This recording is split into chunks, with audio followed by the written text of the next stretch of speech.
Paano lumalago ang isang isip? Kasi sabi sa Bible, we are changed from glory to glory. So from one degree to the next, there should be a change. And that should be a changing of the mind. Sabi sa Romans, be changed by the renewing of your mind. So kailangan lumalaki ang utak. At paano papalakihin ang utak? Dapat basagin ang bungo. Kasi maliit yung bungo, hindi lalaki ang utak. Kailangan basagin siya para lumaki yung utak at gagawa ka uli ng bagong bungo. At walang katapusang pagbasag dahil hindi natatapos yung growth from glory to glory. Especially spiritual growth entails a lot of change in the way we think. At lahat ng mga dakilang panahon sa kasaysayan ng sangkatauhan, dakila yon because it is a time of going out of boxes. Lahat ng mga himagsikan, mga revolusyon, pagpapalit ng gobyerno, lahat ng mga scientific breakthrough, it entails going out of an old box to get into yet another space that will become another box, and then to get out of it again when you grow. Kaya ganoon ang ibig sabihin ng growth. Kaya pag tinignan natin kung may collection tayo ng mga sinuot nating sapatos mula pagkabata, napakarami nating pinagkalakhan. Na kung ayaw mo nang umalis dun sa size na yon, matutulad ka sa mga sinaunang Chinese ladies, na ang sapatos nila, bakal, hindi lalaki ang paa nila. So, ganun din ang utak. Pag hindi tayo willing mag-change, we will never grow. Meanwhile, there is so much of God to know. There is so much of God to know beyond religion, beyond tradition, beyond even religious verses. Genesis 3:1. Now the serpent was more crafty than any of the wild animals the Lord God had made. He said to the woman, "Did God really say, 'You must not eat from any tree in the garden'?" So the sentence or the question has two parts. Yung tunay na tanong, did God really say that you must not eat from this tree? And the other part is, did God really say? At yan ang ating susuriin ngayon at i-apply sa ating buhay. Did God really say? It is important to ask. When a preacher preaches, you ask, did God really say that? Baka guni-guni. Baka nagkariringgan, o baka mali. When a teacher teaches, when verses speak, you always say, did God really say? Father, give us your wisdom. We seek your teaching. We want to hear your voice. Be our preacher, be our speaker. Lead us unto greater knowledge of you. In Jesus' mighty name. Now, God said some things about some prophets. What God said about some prophets and what those prophets said are very, very interesting. Deuteronomy 18:20. There is a prophet who presumes to speak in my name. Anything I have not commanded him to say. So sa simula pa lang sinasabi ng Diyos, hindi ko mo propeta, hindi ko mo nandiyan sa loob ng mga dalanginan ninyo, celebrated, kilala, talagang sinasabi ko ang sinasabi niya, merong invento lang nila. Deuteronomy 18:22, if what a prophet proclaims in the name of the Lord does not take place or come true, that is a message the Lord has not spoken. The prophet has spoken presumptuously. Do not be afraid of him. Dahil wala siyang authority at hindi siya kinakasihan ng Diyos. So words not of God could come from self-appointed prophets. Hindi galing sa Diyos, self-appointed lang yung prophet, ni hindi nga siya tinawag na maging prophet. Or words not from God could come from only by imaginative and manipulative writers, editors, redactors, translators, publishers. Kaya pag nagbasa kayo ng iba't ibang version ng Bible ngayon, iba't ibang publishing houses, iba-ibang religious group ang nag-sponsor, may mga variances ng shades of meaning. Kaya may mga version na very conservative when it comes to, let's say, women and sex. Meron namang very conservative when it comes to priestly powers. Kasi may kanya-kanya rin mga agenda ang mga versions. Kaya maganda binabasa mo lahat kung kaya mo sana. At least 3. Hindi loyalista ka sa isa lang. Kasi may mga agenda yan. Deuteronomy 6:1, the Lord told me to give you these laws and teachings so you can obey them in the land He is giving you. This is Moses. Moses assigns to himself the authority to speak for God. Of course, he says God said it, but no one verified it. And everybody took it at face value for generations. Meanwhile, meron naman mga nagtuturo, tulad ni Paul, may disclaimers. Marami siya niyan. Halimbawa, 1 Corinthians 7:12, sabi niya, I say this, I, not the Lord. May ibibigay si Pablong teaching, pero sabi niya, ako lang may sabi nito, hindi ang Diyos. So, ibig sabihin, hindi lahat ng sinasabi niya, ipinapasabi ng Diyos. Pero at least, sinasabi niya. 1 Corinthians 7:25, I don't know anything the Lord said about people who have never been married, but I will tell you what I think. Again, sabi ni Pablo, wala naman ako alam na teaching ng Diyos tungkol sa mga virgins, sa mga unmarried, sa mga single. Pero, sasabihin ko na lang sa inyo ang opinion ko tungkol dyan. Again, nilagyan niya ng label. 2 Corinthians 11:17, in this self-confident boasting, I am not talking as the Lord would, but as a fool. Again, Paul speaking. So, dito sa aking mga pinagyayabang na ito, hindi ako nagsasalita tulad ng kung paano magsasalita ang Diyos. Nagsasalita lang ako bilang isang hangal na nagyayabang. Sabi niya. Kaya lang, hindi naman lahat ng inutos ni Paul at tinuro, nilagyan niya ng label na ako lang may sabi nito, hindi ang Diyos. So, tulad sa sinabi niya, gusto ko ang lahat ng babae, mahaba buhok. Hindi niya sabing, fashion statement ko lang yan. Wala siya sinabing ganon. So, manghuhula ka. Ano ba to? Doktrina forever and for all or paglang bagay o paglang kapaki-pakinabang? Pag sinabi niyang dapat ang mga babae magbembelo, dapat ang mga lalaki maiksi ang buhok, ang babae mahaba. Wala siyang sinabi kung galing yun sa Diyos o galing sa Kanya. At so far, siya lang isang very honest among the writers to say na may mga sinasabi siyang hindi talaga galing sa Diyos. Papaano kung ang sinusunod mong utos ng isang propeta, una, fake pala yung propeta. Second, yung sinasabi pala niya, hindi naman galing sa Diyos. Tapos buong buhay, hirap na hirap ka sa pagsunod, di ba lugi ka nun? Kaya mahalagang isipin at itanong, sabi nung ahas, did God really say that? 1 Kings 13:18, the old prophet answered, I too am a prophet, as you are. And an angel said to me, by the word of the Lord, bring him back with you to your house so that he may eat bread and drink water. He was lying. Hindi totoo ang sinasabi niya. Kasinungalingan. Pero prophet siya. 1 Kings 22:6-8, Ahab sent about 400 prophets and asked, should I attack the Syrians at Ramoth? Yes, the prophets answered, the Lord will help you defeat them. But Jehoshaphat said, just to make sure, is there another of the Lord's prophets we can ask? We can ask Micaiah, son of Imaiah. Ahab said, but I hate Micaiah. He always has bad news for me. So you see, may mga propetang consultant ang king at may mga sweldo lahat yan. So gusto ng king pumunta sa gyera, tinanong niya ang 400 niyang propeta. Chorus lahat, sabay-sabay, yes! Papapanalunin ka ng Diyos! So niya, teka, para sigurado, wala na bang iba? May natira pa bang dapat tanungin? Sabi nung kausap niya, Micaiah. Ayoko naman doon laging pinipigil ako. Puro bad news, puro hindi niya gusto ang gagawin ko. So you see, magkasalungat yung mga ideya ng mga propeta. At kung kanino makikinig yung king, mapapahamak siya o mapapabuti. Tulad din natin ngayon, kung kanino tayo nakikinig na propeta, mapapahamak tayo, mapapabuti, giginhawa o hihirap, sasaya o lulungkot. Pero admittedly, sabi nung hari, ayoko naman sa prophet na yan killjoy. Lahat na lang, sinasabi niya, hindi maganda, hindi maganda. So syempre, ang gusto ng mga tao, ang nakapaligid sa kanila, yung yes lang ng yes.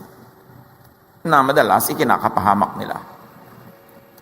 Isaiah 9:14-16, In one day, he cut off their head and tail, their leaves and branches. The rulers and leaders were the head, and the lying prophets were the tail. They had led the nation down the wrong path, and the people were confused. So isang talinghaga, pinutol dalawang ulot buntot. Ang ulo daw yung mga political leaders at ang buntot yung mga religious leaders. At sa gitna nila, yung katawan, yung lipunan, yung mga tao na dinadala nila sa kapahamakan. Nalilito lang ang mga tao sa buwatan ng mga political and religious people para ang mga tao ay mapahamak. And this happens up to today. Jeremiah 8:8, God speaks, you say, we are wise because we have the teachings and laws of the Lord. But I say that your teachers have turned my words into lies. So pinagmamalaki daw ng mga tao, may mga propeta sila, may mga guru sila, so matatalino sila. Sabi ng Diyos, binaluktot ng mga teacher nyo ang salita ko. They are not teaching you my teachings. They are giving you their teachings. Kaya napapahamak ang bayan. Jeremiah 23:11, both prophet and priest are godless. Even in my temple, I find their wickedness, declares the Lord. So the Lord saying the prophet and the priests are godless. And they are governing the land. They are making everyone obey. Jeremiah 23:30-32. These unfaithful prophets claim I give them their dreams, but it isn't true. I didn't choose them to be my prophets, and yet they babble on and on, speaking in my name while stealing words from each other. And when my people hear these liars, they are led astray instead of being helped. So I warn you now that I am now the enemy of these prophets. I, the Lord, have spoken. And we can go on and on. If you're going to read your scripture, buisit na buisit ang Diyos sa mga propetang yan. Ang dami nilang mga itinurong baluktot tungkol sa Diyos, sa relihiyon, hindi nila ipinapakilala ang tunay na Diyos. Sinasabi natin, God made man in His image, but religious people make God in their image. So ang mga conservative at stricto mga priest, ang pinapalabas nila ang God ay conservative at stricto. Yung may mga political agenda na religious leaders, pinapalagay nila na kampe sa kanilang politics ang Diyos. Umiimbento sila ng imahe ng Diyos ayon sa kanilang sariling imahen. They project on God their own fantasies, their own teachings, their own ideas, and make God seem to have said those things so people will obey. That's why God sent Jesus. Purgang-purga na ang Israel sa mga katuroan ng napakaraming fake. Mga katuroan na hindi nagpapakilala sa Diyos, nagpapaira lang ng mga kagustuhan ng mga pare. Kagustuhan ng mga scribes, ng mga Pharisees and teachers of the law. Kaya yung mga grupong yan ang number one na talagang binasag at binangga ni Jesus. At sila rin ang nagpapatay kay Jesus. Kung ang mga katuroan nila ay tama na, ba't ipapadala pa si Jesus? Eh di redundant. Repetition lang. Sayang ang pagod. But God sent Jesus, the image of the invisible God. In Him, the fullness of the deity lived in bodily form. And according to John chapter 1, He came to show us the true kindness and the true goodness of God. In other words, the temple system in Israel was a failure in showing who God really is. Punong-puno sila ng mga sarili nilang agenda. Now, siyempre, ang number one nila laging sinusunod are the scriptures nila. But the Jewish scriptures that we call Old Testament was written by priests who had religious, political, and social agenda.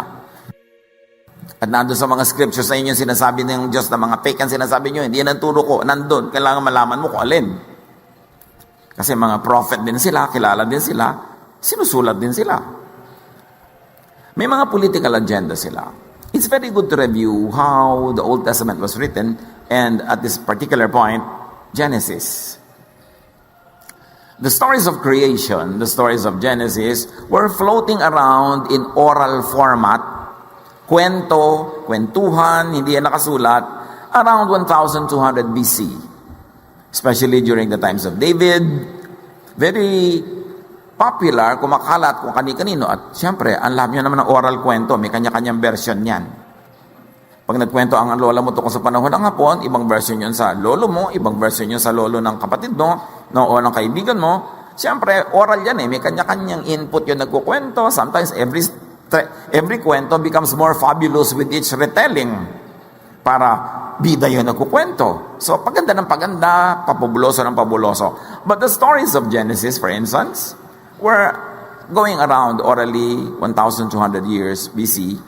But it got only written in 587 BC to 539 BC during the Babylonian captivity. We think that the first 5 books of the Bible are very, very, very old. They were written only 500 years before Christ. So which means about now is probably 2,500 years old. Talking about the creation of the world, which is eons and eons and eons away. And from the circulation of the story, 1,200 years, it took nearly 500 to 600 years before it got written down. And the priests wrote them in Babylon. What was so special in Babylon? The Jews, the people of Judah, were taken by Nebuchadnezzar to Babylonia, together with all the other elite of other nations conquered by Babylon. So Babylonia was a very big, cosmopolitan, modern city. Peopled by the international community, by the elite, by the educated classes of various nations. It was a most advanced emporium of thoughts and of goods. For the first time, the Israelites, who thought that their temple was the biggest and the most beautiful on earth, who thought that their culture was the most sophisticated, suddenly they came face to face with advanced civilizations from all over the world, and they felt small. And they were afraid that they might lose their identity because it was a very international community. So their priests began to write the Jewish scriptures for religious dominance and control. Para huwag makihalo yung mga tao sa ibang lahi, kailangang i-keep nila identity nila because they're aspiring to go back to their homeland. So the priests began to write. Tsaka iniisip nila baka yung mga storytellers, mga chanters, mga matay, hindi na ma-pass on yung kwento sa iba, sinulat. But sa pagsulat na yon, doon nabuo yung mga first 5 books. Very especially. Doon yung mga lumabas yung mga Sabbath, hindi ka pwede maglakad ng malayo, hindi ka pwedeng gumawa, hindi ka pwede magluto, hindi ka pwede maghugas ng plato, hindi ka pwede mag-ganon, na ang tunay namang layunin ay para huwag makipag-socialize sa mga Jews sa ibang lahi. Paano makikipag-socialize? Hindi ka pwede maglakad na malayo. Yung Sabbath ang weekend. Paano ka ngayon tatanggap ng mga bisita sa bahay mo? Hindi ka pwedeng kumilos, maghain. At hindi ka rin pwedeng pumunta sa bahay nila. And then kasama dyan na-develop yung mga dietary laws. Bawal ito, bawal yun, bawal yan. Kasi paano ka pupunta sa bahay ng ibang lahi kung hindi mo naman kakainin yung pagkain niya dahil bawal? Paano mo siya iimbitahin sa bahay mo kung hindi mo naman siya mapapakain ng gusto niya kasi hindi ka maghahanda nung bawal? Nandun na yung lahat ng mga kautusan nila, huwag kayong mag-aasawa ng foreigner, huwag kayong mag-ganito, huwag kayong mag-ganyan. Tapos sabi ng mga priests, sabi yun ng Diyos. Ang totoo, the priests were trying to preserve their cultural identity, which culturally speaking was not a bad project. Kaya lang sabi nila, sabi ng Diyos. Kaya ano unang ginawa ni Jesus sa public ministry niya? Doon pa siya naghimala sa Sabat. So yan ang sabi ng Diyos. Walang ganyan. Sabbath was made for man, not man for the Sabbath. Pwede kayong gumawa kung ikakabutin nyo, kung ikakagusto nyo, ikakaligayan nyo. At tapos, anong bawal-bawal ng pagkain? Kaya sinabi ni Jesus, it's not important what gets into your mouth, but what gets out of it, your words. So in other words, invento ng mga priest yung mga teaching na yon. Kasi kung yun talaga, sabi ng Diyos, edi lumalaban si Jesus sa Diyos. Pero dahil pinawalan ni Jesus yung mga tao doon sa mga laws na yon, ibig sabihin, hindi naman talaga galing sa Diyos. It followed a religious agenda. a cultural agenda. Deuteronomy 17:18, the official copy of God's laws will be kept by the priests of the Levite tribe. There is control. No read, no write naman yung mga mamamayan nun yung mga priest lang marunong magsulat. So pwede nilang isulat, pwede nilang burahin, pwede nilang dagdagan. Sila naman na nagtatago So you see the empowerment of the priests. But what they first wanted was the preservation of identity and separation from the nations. Kaya lahat ng mga teaching ng Old Testament hanggang New na separate, galing yan sa Babylon because the priests did not want the Jews to socialize with other people because they were so afraid and insecure na mabubura ang culture nila. Hanggang sa New Testament times, hanggang ngayon may mga separatist. Galing yan sa Babylon. Anong separatist? Anong ginawa na naman ni Jesus? Kung saan nandun yung mga tinatawag na mga priest sa mga makasalanan, doon siya uupo, doon siya sasama sa kupagkain, doon siya nakikihalubilo. He was called a friend of tax collectors and sinners. Mababa ang pagtingin nila nun sa mga babae, lalo pagka nireregla o nanganak o kung ano-ano, kasi hindi naman nila naiintindihan yung reproductive cycle nun So unclean kapag may dugo. Anong ginawa ni Jesus? Hinayaan niyang hawakan siya ng babaeng dinudugo for 12 years. Tapos yung mga babae, hindi dapat makihalubilo, dapat paanakan lang sila. So si Martha, nung binipigil niya si Mary, dapat sa kusina ang mga babae. Sabi ni Jesus, no. She chooses to be with the men, it's better. Because she will learn and she will be liberated from all of these enslaving traditions. She has chosen the better portion. Mary sits with the men. Pag pinag-aralan nyo lahat ng mga ginawa ni Jesus, binangga niya yung mga katuroan na yan. Ngayon, isa lang ang dapat natin isipin. Kung talagang galing yan sa Diyos, ba't babanggain ni Jesus? At kung binangga ni Jesus, Jesus is the image of the invisible God. In the fullness of time, God sent forth His Son. And Jesus is the way, the truth, and the life. Ibig sabihin, hindi yung mga katuroan na yon ang gusto talaga ng Diyos, kundi yung kais-isang itinuro ni Jesus na katuroan, love. To the point na yung babaeng caught in adultery, papatayin, babatuhin according to the law, hindi ni pinabato ni Jesus. Either Jesus was the biggest lawbreaker or that law was not really the law from God. That's why hindi yun pinairal ni Jesus. Kaya tayo nagdidiin ng Jesusness kasi ang daming nagtutunggaling mga katuroan sa loob mismo ng scriptures. Dapat yung katuroan ni Jesus ang mangibabaw, dapat yun ang manaig, dapat yun ang umiral, because Jesus is the Son of God. Jesus is our Savior. Jesus is the one who died for us on the cross. And Jesus is the one who resurrected to save all of us. Sino ang dapat nating pakinggan? Siguro hindi naman mahirap pumili.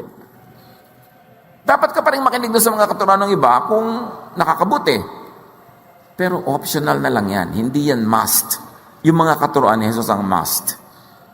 Because He is the way. He is the truth. He is the life. He is the light of the world. Ibig sabihin, madilim bago siya dumating. Grabe nga ang relihiyon nila Yun ang buong buhay nila, madilim pa rin. Kaya ipinadala si Jesus. So the priest had an agenda, social control, and social engineering. 1 Samuel 2:35, I have chosen someone else to be my priest. Someone who will be faithful and obey me. I will always let his family serve as priest and help my chosen king. Can you smell politics? So may mga pinili daw priest at ito ang mga mag-a-advise sa king. Kaya hanggang ngayon, ang mga priest gustong makialam sa king. Kasi ito yung president sa Jewish scriptures. But of course, this office was appointed by the priest unto themselves. Sila naman yung nagsasabi ng lahat ng yan At sila naman ang nagsulat ng lahat ng yan. Kita natin kung ano yung galit ng Diyos sa mga mali nilang sinabi, mali nilang sinulat, hindi yan ang gusto ko, hindi yan ang kalooban ko, sabi ng Diyos. Kaya dapat tayong manuri. The priest had an agenda, Jewish nation building.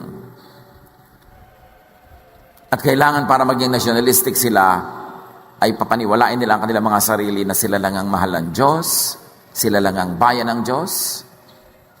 At kung kailangan nilang pumatay ng mga babae, bata, matanda, para kumuha sila ng mga lupain ng iba, gagawin nila yon dahil sabi daw ng Diyos. Pakaisip-isipin nyo, ang Diyos, sasabihin sa kanila, itong lupang ipapamana ko sa inyo. Wow, thank you po. Teka, pero may mga tao dun eh. Patayin nyo muna sila lahat. Mga babae, mga bata, mga matanda. Kasi yan ang pinapamana ko sa inyo. Pag nag-isip ka ngayon, isip mo, anong Diyos yun? Ba't gano'n ang, di ba? Bakit ipapapatay niya? Ba't hindi nilang ipinadala ang lahat ng ito sa Romblon? Ang luwag-luwag. Ang dami pang real estate sa buong mundong walang tao. Ba't kailangan ubusin yung mga tao doon? But first, there was a military reason. Because if you're going to study history, when the Jews were leaving Egypt, the Assyrian Empire had just collapsed. And the city-states which were client of the Assyrian Empire were now on their own, independent. And the weakest of them was Palestine. Jericho and those areas. Militarily, mas madali silang makuha. So, sabi ng mga priest, yan ang bigay sa atin ng Diyos. Kaya lang, ubusin natin sila. Kaya hanggang ngayon, nag-uubusan pa. Dahil doon. So there was Jewish nation building in their agenda. Ezra 10 to 11. Ezra the priest stood up and said, "You have broken God's law by marrying foreign women, and you have made the whole nation guilty." Ayaw na ayaw nila na nagpapakasal ng foreign women ang mga Jews. It's really a matter of inheritance. Because the whole issue, even of the Old Testament, is more than half of it is about real estate. Napaka-insecure nila about land, about area, kasi nga, inubos nila yung mga tao para nila tirhan yun. Hindi naman naubos. May mga natitira pa. Kaya tuloy ang labanan. Laging, this is the well that our grandfather Jacob dug. This is the cave that our grandfather Abraham bought. Blah, blah, blah. Laging tungkol sa real estate. Ngayon, ayaw nila ang mga lalaki nagpapakasal sa foreigners kasi paano na lang yung mana? Hindi na magiging homogeneous yung pagmamana ng mga real estate. Kaya bawal mag-asawa ng foreign women. Tayo lang dapat. Atin lang ito. Atin lang ang Diyos. Kaya biniligtad lahat yan ni Jesus. Anong sabi niya? Go, preach the good news in Jerusalem. Okay, Jews pa rin ang nandun. In Judea. Okay, Jews pa rin. In Samaria. Ay, teka, mga halo-halo nang nandyan. And to the ends of the earth. Binasag ni Jesus yung exclusiveness ng claim nila. Kasi sinabi ni Jesus, ako, ang Ama ay para sa lahat, hindi lang sa inyo. So preach in Jerusalem, Judea, Samaria, and to the ends of the earth. Ayaw yun ng mga priest kasi gusto nila, sila lang. There was racism. At hanggang ngayon, yung racism, mga religious wars, lipulin sila kasi sabi ng Diyos, lipulin sila kasi kalaban natin sila sa relihiyon, lipulin sila kahit kasi sila ay foreigners. Hanggang ngayon, ang dami pang effect sa atin. Bunga ng mga katuroan na ito. Now you must confess your sins to the Lord God of our ancestors and obey Him. You see, a few men marry foreign women, pero sabi ni Ezra, you have made the whole nation guilty.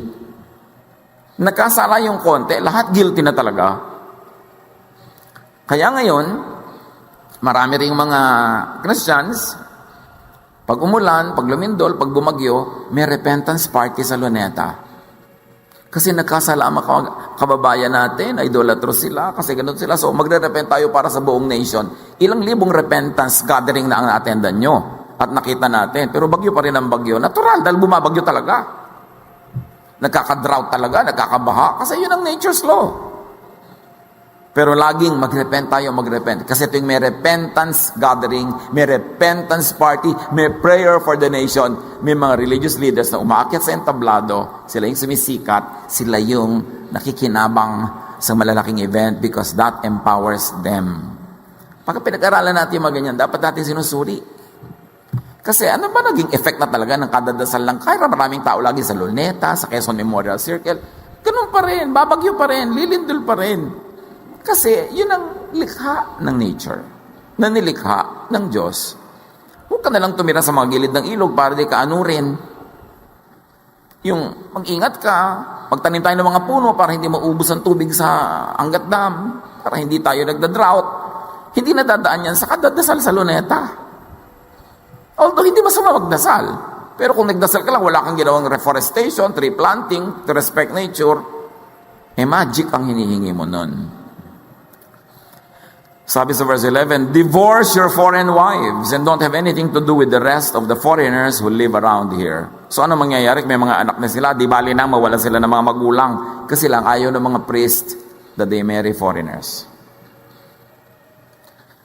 Kaya yung mga masyadong mahilig dito sa mga Jewish scriptures, hanggang ngayon, they separate families on account of race.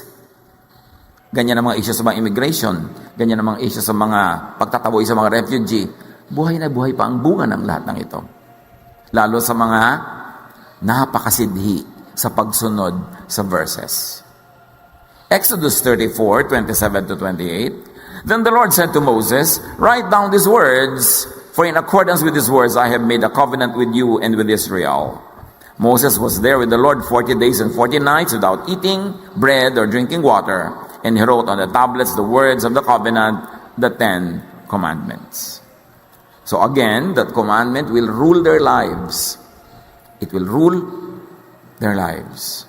Deuteronomy 4:8. No other nation, no matter how great, has laws so just as those that I have taught you today. Sabi ni Moses, walang bayan, gaano man kadakila, ang may batas na hihigit sa ating mga batas. Tapos sabi ni Jesus sa John 5:45, lost ba ka mo? Don't think that I will be the one to accuse you to the Father. You have put your hope in Moses, yet he is the very one who will accuse you. Words of Jesus. Sabi niya, huwag niyong isipin na ako mag-uusig sa inyo sa harap ng Ama. Hindi ko kayo usigin, tinatanggap ko nga kayo, minamahal ko kayo. Kung may uusig sa inyo, walang iba kundi si Moses. Kung may magpapasama sa inyo, yung mga law, kasi wala naman kayong papasahan sa law na yan eh. Iko-condemn kayo ng lahat ng law niya kasi hindi nyo kayang sundin yan. So kung merong magko-condemn sa inyo, don't think it will be me, sabi ni Jesus, it will be your very Moses. Si Jesus, kaya nila pinatay. Pinapalaya niya yung mga tao sa mga laws, sa mga teachings ng priests and the leaders of ancient Israel. Malalim ang usapin. Hindi pwede mga pakyut-pakyut lang sa mga Sunday school at mga Bible study kung gustong lumago ang pagkaintindi kay Jesus at sa Diyos. At kung gusto nating maintindihan kung bakit sa kabila ng walang katapusang Bible study, aral, worship, marami pa rin sa mga Kristiyano, mga buwisit ang ugali. Mga chismosa, mga utangera, mga hindi nagbabayad, mga mahilig manira. Yung kahit serve ka ng serve, pag nagkamali ka, lalapain ka nila. Yung, bakit ganun tayo? Kasi nga, dadalawang loob tayo kung Jesus o Moses yan eh. Sino ba talaga ang nag-ahari sa ating isip? Mambabato ba tayo tulad ng gusto nila according to the law? O sabi ni Jesus, kung walang kasalanan, di yun ang bumato. O di walang nambato. Dapat malinaw na malinaw sa atin yan. Moses or Jesus? Hindi masama si Moses. Moses served his purpose for Israel at a certain time. Pero yun bang mga laws niya at mga sinasabi niya para sa lahat ng tao, sa lahat ng oras, talagang hindi ka pwedeng kumain ng alamang, hindi ka pwedeng kumain ng hito dahil sabi ng Leviticus. Ang dami nilang mga laws na pangkanila noon dahil kailangan nila. Pero 1,000 taon na ang lumipas. Panahon pa lang ni Jesus, sinasabi na niya, si Moses ang magpapabagsak sa inyo. Kasi ang mga standard niya, hindi nyo kayang sundin. Kaya ako dumating para iligtas kayo dyan. Akala ng iba, inililigtas lang ni Jesus ang mga tao sa impyerno. Inililigtas niya una na ang mga tao sa law. Because the law condemns and the condemnation is hell. Dapat malinaw. What Jesus said about what some prophets, priests, Pharisees, and the teachers of the law said, God said. Baka nalilito na kayo dyan. Anong sabi ni Jesus tungkol sa mga sabi ng mga tao na sabi daw ng Diyos? He replied, Isaiah was right when he prophesied about you, hypocrites. Kausap niya, religious leaders. As it is written, these people honor me with their lips, but their hearts are far from me. They worship me in vain.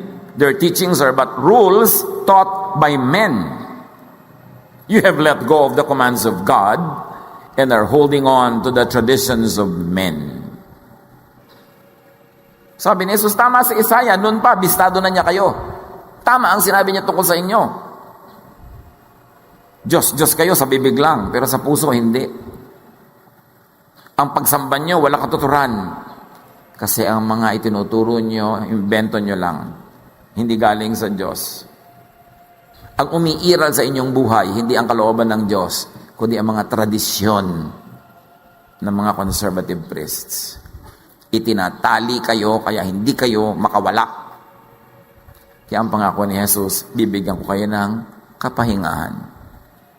Kapahingahan mula sa relihiyon na sobrang pagpapahirap sa inyo. Acts 17:11, si Pablo nagtuturo. Now the Berean Jews were of more noble character than those in Thessalonica, for they received the message with great eagerness and examined the scriptures every day to see if what Paul said was true. So si Paul, sinusuri nila. Hindi sila lulun. Although syempre, ang panuri nila yung scripture, they had nothing else in their hands. And the words of Jesus at that time were not yet written. So sinusuri nila, totoo ba pinagsasasabi ng taong ito? The idea here is that dapat nanunuri ka sa sinasabi ng kahit sino. Do this with Paul and everyone and everything else. Manuri. Kung sinala nila si Paul noon sa pamamagitan ng Jewish scriptures or the Old Testament, because that's all they had, at that time, we are better off because we have Jesus' words. So ngayon, ang lahat, sasalain na natin through Jesus. Sa katuroan ni Jesus, examples ni Jesus, sa mga ipinamuhay ni Jesus. Siya na ang panukat. Siya na ang salaan. Genesis 3:1, now the serpent was more crafty than any of the wild animals the Lord God had made. He said to the woman, did God really say, you must not eat from any tree in the garden? At yan ang dapat natin laging tanong, did God really say this? O dapat sa worship, ang mga babae nakaupo sa kanan, ang lalaki nakaupo sa kaliwa. Did God really say that? Dapat sa Lord's Supper, ang kakainin natin na yung tinapay na walang lebedura, na dumidikit sa ngalangala. Did God really say that? Bawal ang drum, evil. Bawal ang gong, evil. Dapat organ lang ang music sa church. Did God really say that? Ang dami nating dapat itanong kasi naaalipin tayo ng napakarami mga do's and don'ts na baka sasabihin ni Jesus, hindi turo yan ang Ama ha. Napapagod kayo ng walang points kasi hindi naman Diyos ang nagpapagawa sa inyo yan. So did God really say this? Or the priest writers, the editors said, God said it to institute basis for the domination and subjugation of others, especially women. Mahabang usapin ang subjugation of women. Ang minagmumulan niyan, Genesis. Genesis was written, as we have said, only 587 years before Jesus. It's a very young literature that attempts to explain things beyond timeless history. That is why Jesus' main mission is to set free and to give rest from religious oppression, very clearly set women free and all the other minorities, all the other rejects of society from domination of men and tradition and religion. Matthew 11:28-29, the cornerstone mission of Jesus. Come to me, all of you who are weary and burdened, and I'll give you rest. Take my yoke upon you and learn from me, not from them. For I am gentle and humble in heart, and you will find rest for your souls. Yan ang gusto ni Jesus. For us, rest. Rest from religious fatigue. Rest from stoning and being stoned. Rest from judging others and being judged by others. Rest from suppressing ourselves, from stopping us to fulfill our dreams. Rest from having to stop ourselves from eating what we like to eat. Sabi niya, come to me, I'll give you rest. So, paano yung did God say? Paano matetest if God really said it? May Jesus na nga, di ba? So ang tanong na natin ngayon is, did God say that? Did Jesus say that? Ano ba sabi ni Jesus tungkol dyan? Kapag may nagsasabi sa'yo, huy, Friday night na, hindi ka pwede lumabas ng bahay, Sabat na. Hanggang bukas maghapon, Sabado. Did Jesus say that? Hindi pwedeng mangligaw ang lalaking member ng choir sa babaeng member ng choir. Did Jesus say that? And yet, napakarami mga churches, bawal magligawan. Habang kabataan, kailan magliligawan? Pag matanda na? Kailan pa? Yung ayaw mong paligawan dahil bata pa, pagka medyo matanda na, sinasamahan mo ng kaldero, kalan, o eto na, pinaparipa na dahil medyo last trip na. Wala pa rin taker kasi pinigil mo ng bata eh. Ang daming kautusan ng church sa mga ek-ek. Gusto mo sabihin, did Jesus say that? Oh, member kayo ng banda, hindi kayo pwede tumugtog sa mga bar. Did Jesus say that? Oh, hindi pwedeng gamitin ito dyan. Ito iba na ladako. Ang daming ganon. Dapat nating reviewin. Kasi kung hindi natin re-reviewin, hindi tayo makikinabang, sayang ang kamatayan ni Jesus na ibinayad para tayo palayain. So you always ask that, did Jesus say that? Nung minsan, Sunday morning, may naglalabasan na mga pamilya, dinig na dinig ko yung isang young person, sabi sa nanay niya, mami ha, basta mula ngayon, Jesusness na lang tayo. Sabi ko, ano kaya mga Mosesness ng mami niya, maminess sa bahay, no? Basta sabi niya, basta Jesusness na lang tayo. Of course, this is not to be abused, no? But yes, we should be free to do what is not bad. Ano masama na mag-ibigan, nagkakagustuhan. Basta alam mo kung hanggang saan yung tama at hindi ka nagkakalat sa buhay mo. May mga ganung bagay. Mark 10:45. The Son of Man did not come to be a slave master, but a slave who will give his life to rescue many people. And indeed, Jesus gave his life. John 8:36, so if the Son sets you free, you will be free indeed. So referred to, measure and screen by the Jesus filter all biblical teachings that dominate and oppress women, men, children, old people. The Jesus filter. Lahat ng katuroan, kay Paul-ness yan, kay Moses-ness yan, kay James-ness, salain kay Jesus, yung papasalang sa kanyang loving way, ang ipamuhay, sundin, at yung hindi, ilagay na sa isang tabi. Kasi Jesus died to set us free from those. So ang tanong, did God really say?